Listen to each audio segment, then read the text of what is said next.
Last video में हमने इन acts के बारे में पढ़ा था, इसी को थोड़ा समराइज कर लेते हैं आज, फिर उसके बाद फिर हम आगे इसी को कंटिन्यू करेंगे। इसे जस्ट 1 मिनट में हम समराइज कर लेते हैं ताकि आप आगे के पॉइंट्स जो कनेक्ट कर पाए।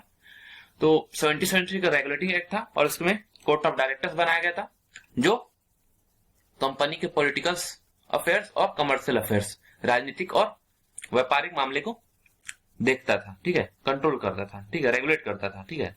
और रेगुलेटिंग एक्ट इसका नाम क्यों पड़ा? क्योंकि कंपनी को रेगुलेट करने के लिए लाया गया था, ठीक है, निगमित करने के लिए लाया गया था, ठीक है। उसके फिर इसी को अमेंड किया जाता है 1781 में।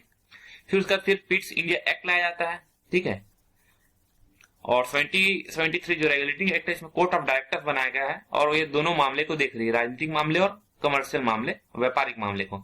लेकिन 1784 में पिट्स इंडिया एक्ट में ये दोनों मामले को अलग अलग देखा जाएगा, ठीक है। इसके लिए 2 अलग अलग बॉडी बन जाएगी, ठीक है। पहला कोर्ट ऑफ डायरेक्टर्स, ये तो है ही है, एक और नई बॉडी बनाई जाएगी, उसका नाम है बोर्ड ऑफ कंट्रोल, ठीक है। कोर्ट ऑफ डायरेक्टर्स है, ये सिर्फ व्यापारिक मामले देखेगी, ट्रेडिंग, कमर्शियल, ठीक है। और बोर्ड ऑफ कंट्रोल है, ये कंप्लीटली जो है पॉलिटिकल अफेयर्स देखेगी, राजनीतिक मामले देखेगी, ठीक है। इतना क्लियर। आगे जो चार्टर एक्ट था 1813 का, इसमें इंडिया को पूरे ब्रिटिशर्स के लिए ओपन कर दिया जाता है। कंपनी को मोनोपोली था, एकाधिकार था, उसे खत्म कर दिया जाता है। लेकिन चाइना पर जो है एकाधिकार अभी भी बना हुआ है कंपनी का, ठीक है। चाइना पर अभी भी चाय पर एकाधिकार बना हुआ है, ठीक है। फिर 1833 का चार्टर एक्ट लाया जाता है, इसमें जो चीन पर भी अधिकार है कंपनी का, इसे भी खत्म कर दिया जाता है, ठीक है। फिर 1853 का एक्ट लाया जाता है, ठीक है, सॉरी 1853 का एक्ट लाया जाता है और इस एक्ट में सिविल सेवकों की भर्ती और चयन के लिए खुली प्रतियोगिता का व्यवस्था किया जाता है। लॉर्ड मैकाले की समिति बनाई जाती है ना। ये सब इतना हम कंटिन्यू लास्ट वीडियो में पढ़े थे। अब इसी को आगे कंटिन्यू करते हैं।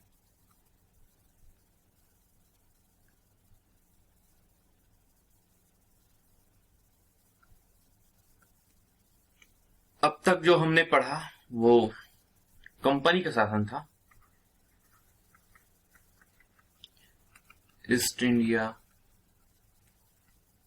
कंपनी का शासन था। अब तक जो हम पढ़े, अब 1857 की क्रांति हो जाएगी, क्योंकि जो कंपनी है ना, 1853 के बाद, जो चार्टर एक्ट के बाद कंपनी व्यापार जो करने पे ज्यादा ध्यान नहीं दे रही थी, वो साम्राज्य विस्तार पर ज्यादा ध्यान दे रही थी, ठीक है। और इसका रिजल्ट ये निकला कि जो छोटे छोटे बिखरे हुए भारत के राजवंश थे, छोटे छोटे, उनमें तीव्र प्रतिक्रिया हो, तीव्र आक्रोश आया, क्योंकि वो कंपनी अब व्यापार करने हैं, तब तक तो ठीक बात थी, लेकिन अब राजनीतिक मामले में दखल दे रहे हैं, आप अपना साम्राज्य विस्तार कर रहे हैं, तो राजाओं पे आक्रोश तो आएगा ही आएगा, ठीक है। और यही जो है तीव्र आक्रोश जो है 1857 की क्रांति बनकर उभरती है, ठीक है। इसे ही भारत का जो है प्रथम स्वतंत्रता संग्राम भी कहते हैं, ठीक है। 1857 की क्रांति को प्रथम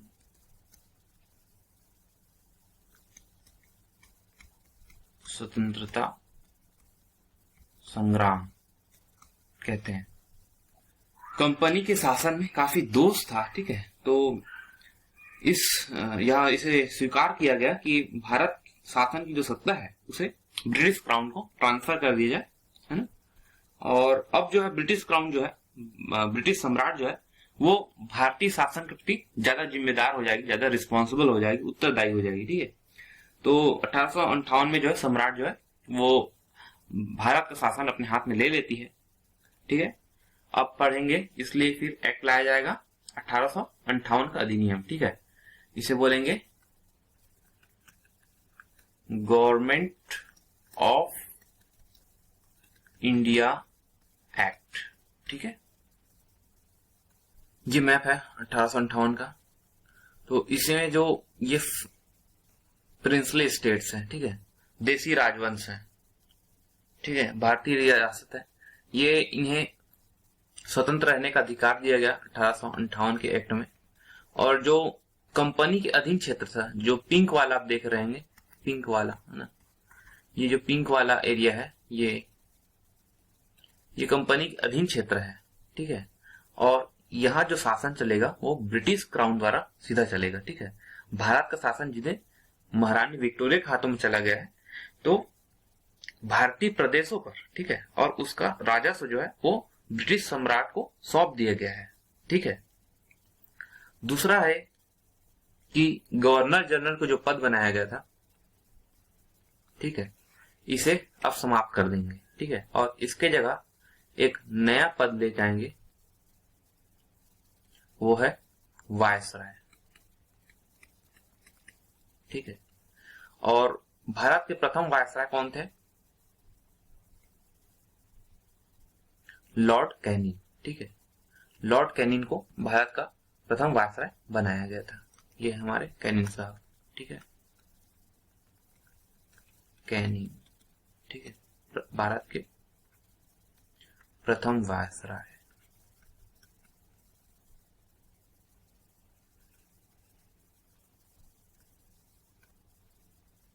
सेकंड फीचर इसका यह है कि जो बोर्ड ऑफ कंट्रोल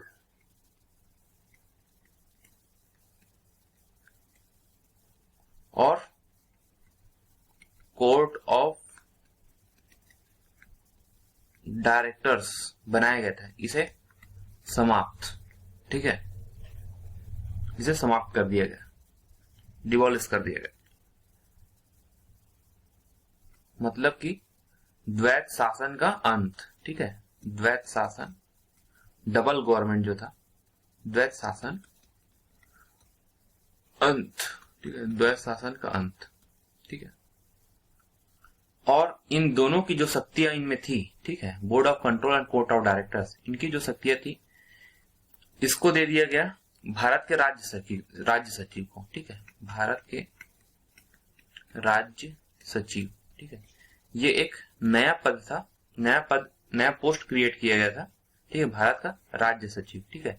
और इसकी जितनी शक्तियां थी, है ना, कोर्ट ऑफ डायरेक्टर्स और बोर्ड ऑफ कंट्रोल, इसको दे दी गई, हस्तांतरित कर दी गई, ठीक है, भारत के राज्य सचिव को, ठीक है। और इसका जो है भारत के प्रशासन पर कंप्लीट ऑथोरिटी, कंप्लीट नियंत्रण है, ठीक है। और ये कौन है? ये ब्रिटिश कैबिनेट का जो सदस्य होता था, ठीक है, ब्रिटिश कैबिनेट का मेंबर होता था, है ना, और ब्रिटिश कैबिनेट के लिए ही रिस्पॉन्सिबल है, ठीक है, उसके प्रति जिम्मेदार है, उत्तरदायी है, ठीक है। और इसकी सहायता के लिए, है ना, सचिव है, और इसके सहायता के लिए, है ना, 15 सदस्यीय एक काउंसिल बनाया जाता है, ठीक है। ये अपना 15 सदस्यीय काउंसिल है, ये इसको असिस्ट करेंगे, हेल्प करेंगे, ठीक है, सेक्रेटरी ऑफ स्टेट को, ठीक है, काउंसिल बनाया जाता है, ठीक है। इंडियन काउंसिल एक्ट 1861, ठीक है। इससे कौन कौन से फीचर्स हैं हम ये देखेंगे, ठीक है, प्रमुख बातें जो हैं, ठीक है। तो 1833 के एक्ट में आपने देखा होगा सेंट्रलाइजेशन किया गया था, और बॉम्बे प्रेसिडेंसी, मद्रास प्रेसिडेंसी की विधायिका शक्ति जो लेजिस्लेटिव पावर है उसे छीन लिया गया था, ठीक है। तो इसमें डिसेंट्रलाइजेशन करेंगे, ठीक है, 1861 के एक्ट में, ठीक है, डिसेंट्रलाइजेशन,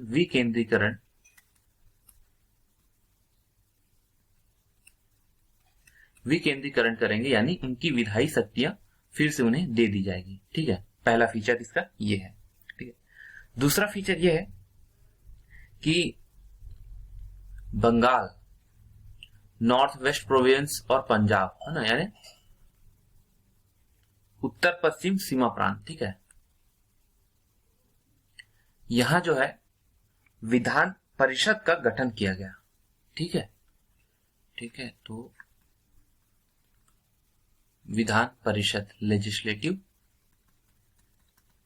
काउंसिल का गठन किया जाएगा, ठीक है। कौन कौन से में? पंजाब, बंगाल और उत्तर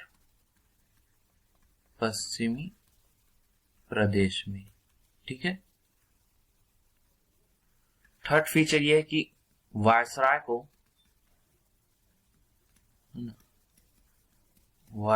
को ऑर्डिनेंस, अध्यादेश जारी करने की शक्ति दी गई, ठीक है, जारी करने की शक्ति दी गई, ठीक है, पावर दिया गया कि आप अध्यादेश जारी कर सकते हैं। एक फीचर और देख लेते हैं इसका, लास्ट फीचर है चौथा, कि कानून बनाने की प्रक्रिया में भारतीयों को भी शामिल किया गया, ठीक है। तो इसमें वायसराय ने यानी लॉर्ड कैनिंग ने अपने लेजिस्लेटिव काउंसिल में, विधान परिषद में, ठीक है, लेजिस्लेटिव काउंसिल में भारतीयों को भी शामिल किया गया और 3 भारतीयों को शामिल किया गया था इसमें, ठीक है। पहला बनारस के राजा, दूसरा पटियाला के महाराजा, है ना, पटियाला पंजाब, पटियाला के महाराजा, और तीसरा दिनकर राव को, ठीक है, इन्हें लेजिस्लेटिव काउंसिल में शामिल किया गया, ठीक है। तो इसके फीचर्स इतने ही है, ठीक है। नेक्स्ट पढ़ेंगे अब 1892 का अधिनियम, है ना, 1892 का भारत परिषद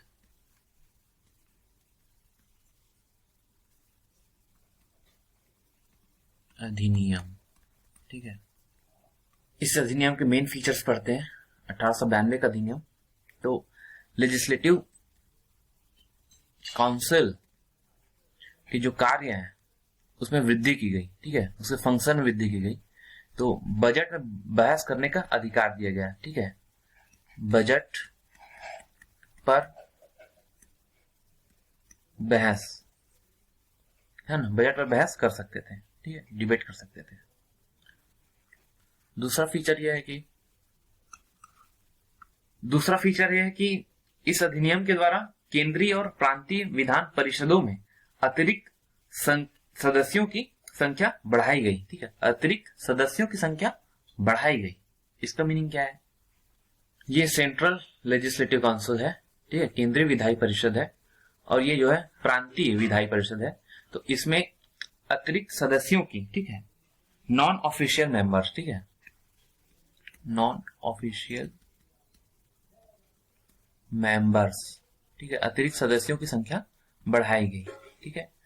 प्रोविंशियल लेजिस्लेटिव पावर ने 1861 एक्ट में देखा कि बंगाल, मद्रास, है ना, इसमें इसका गठन किया गया है ना, तो इसमें नॉन ऑफिशियल मेंबर यानी अतिरिक्त सदस्यों की संख्या बढ़ाई गई। तो इस तरीके से हमने 1858 का एक्ट पढ़ा, 1861 का एक्ट पढ़ा और 1892 का एक्ट पढ़ा, ठीक है। ये तीनों चीजें आपको क्लियर होनी चाहिए, ठीक है।